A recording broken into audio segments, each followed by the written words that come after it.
Ordre des enseignantes et des enseignants de l'Ontario. Pratique exemplaire.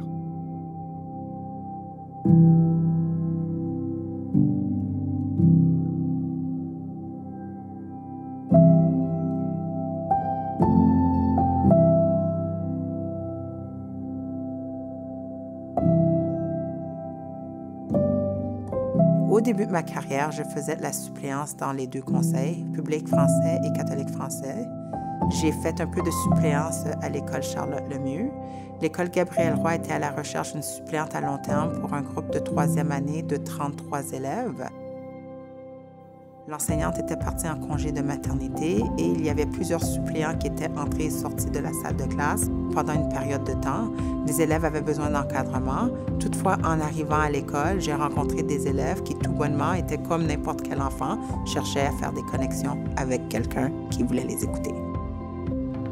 On a facilement été capable de créer des liens puisque j'avais un vécu qui était similaire avec le leur. J'ai compris que pour passer à l'enseignement, il fallait en premier avoir une connexion, ce qui permettait à l'élève de croire ce que l'enseignant lui disait. Lorsque l'enseignant lui disait qu'ils étaient capables, les élèves cherchaient des modèles positifs qui les ressemblaient.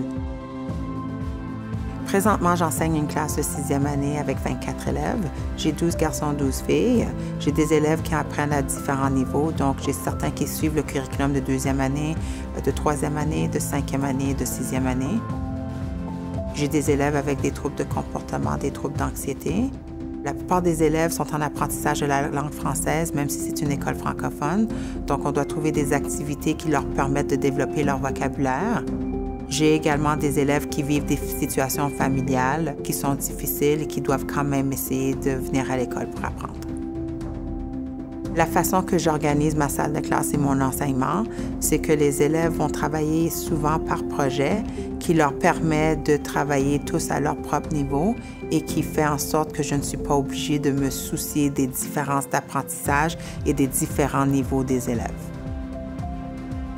Un autre groupe pourrait être, par exemple, en train de reformuler un récit pour le présenter dans un autre médium, soit sur une scénette, soit par un casse-tête. Et les élèves sont encore en train de travailler conjointement, puisque je suis comme un guide dans la salle de classe. Je fais de l'enseignement magistral, mais très peu. Je suis plutôt quelqu'un qui me promène dans la salle de classe pour guider les élèves à l'intérieur des projets qu'ils travaillent.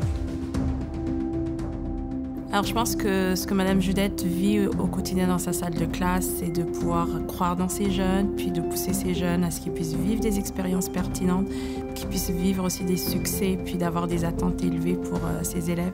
C'est quelque chose qui lui tient à cœur et qu'elle transmet à travers toutes les activités qu'elle fait vivre aux élèves au sein de l'école. J'aimerais qu'ils développent une soif d'apprendre, qu'ils savent persévérer pour atteindre leurs rêves malgré les défis. C'est important pour moi parce que j'ose espérer pouvoir les rencontrer dans un futur lointain, là où ils me diront qu'ils font ce qu'ils ont toujours voulu faire et que mon cœur déborde pour eux. Visitez oeeo.ca.